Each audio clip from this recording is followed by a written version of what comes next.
তারা তারেক রহমানকে ভালোবাসে, ভারপ্রাপ্ত চেয়ারম্যানকে, জিয়া পরিবারকে ভালোবাসে।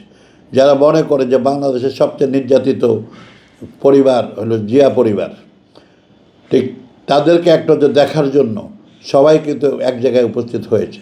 এবং সেই দিনই সকল গসিপ এবং বিরোধিতাকারী যারা আছেন তাদের মুখের জবাব জনগণই সেদিন দিয়েছে। এবং প্রমাণ হয়েছে যে বাংলাদেশের ভবিষ্যৎ সব কিছু নির্ভর করে এই তারেক রহমানের সঠিক রাজনীতির উপর। তারেক রহমান, ভারপ্রাপ্ত চেয়ারম্যান জনাব তারেক রহমানের বিকল্প বাংলাদেশে আসলেই নেই।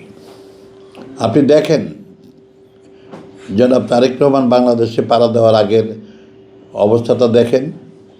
বিভিন্ন সংবাদ মাধ্যম বলেন, ইলেকট্রনিক মিডিয়া বলেন, প্রিন্ট মিডিয়া বলেন, বিভিন্ন দলের নেতৃবৃন্দের বক্তব্য বলেন, আর এখন সব নেতৃবৃন্দের বক্তব্য অনেক পার্থক্য কিন্তু আছে, সমালোচনা কিন্তু কমে গিয়েছে।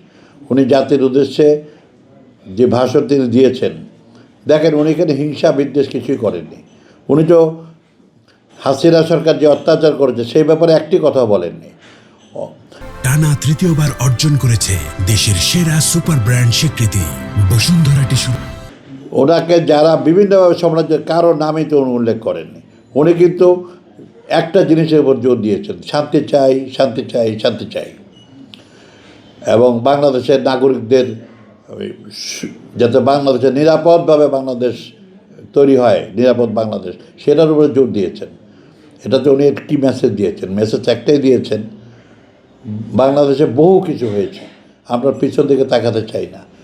মানুষের চাহিদা অনুযায়ী একটি মানবিক এবং একটি নিরপেক্ষ বাংলাদেশ, গণতান্ত্রিক বাংলাদেশ তৈরি করাই যে তার মূল উদ্দেশ্য, তার বক্তব্যেই সুস্পষ্টভাবে সেটা বলা আছে। এবং বাংলাদেশকে সামনের দিকে এগিয়ে নিতে উনি যে ৩১ দফা দিয়েছিলেন, উনি আরেকটা কথা বলেছেন, আমার একটা স্বপ্ন আছে, আই হ্যাভ এ ড্রিম। উনি এটা প্রকাশ করেননি, কিন্তু আমাদের ধারণা বাংলাদেশকে যে এর আগে উনি ৩১ দফা বাস্তবায়নের যে ৩১ দফা দিয়েছিলেন এবং বিভিন্ন দল, আমাদের জোট, সবার সাথে আলাপ করে সেই ৩১ দফার ভিতরে কিন্তু বাংলাদেশের স্বপ্ন আপনার লুকিয়ে আছে। উনি ৩১ দফা বাস্তবায়ন করে ওনার যে স্বপ্নটা সামনে হয়তো উনি আরও ক্লিয়ার করবেন। কিন্তু এটুকু বুঝতে পেরেছি, একটি সুন্দর গণতান্ত্রিক, একটি মানবিক বাংলাদেশ, যেই দেশে কোনো হানাহানি মারামারি থাকবে না, কোনো লুটতরাজ দুর্নীতি থাকবে না, কোনো মাদক ব্যবসা থাকবে না, ফ্যাসিস্ট থাকবে না, বাংলাদেশে কোনো মব সৃষ্টি হবে না। এই টোটালটার সংস্করণেই ওনার স্বপ্নটা হয়তো হবে এই ভবিষ্যৎ বাংলাদেশ গড়ার ক্ষেত্রে।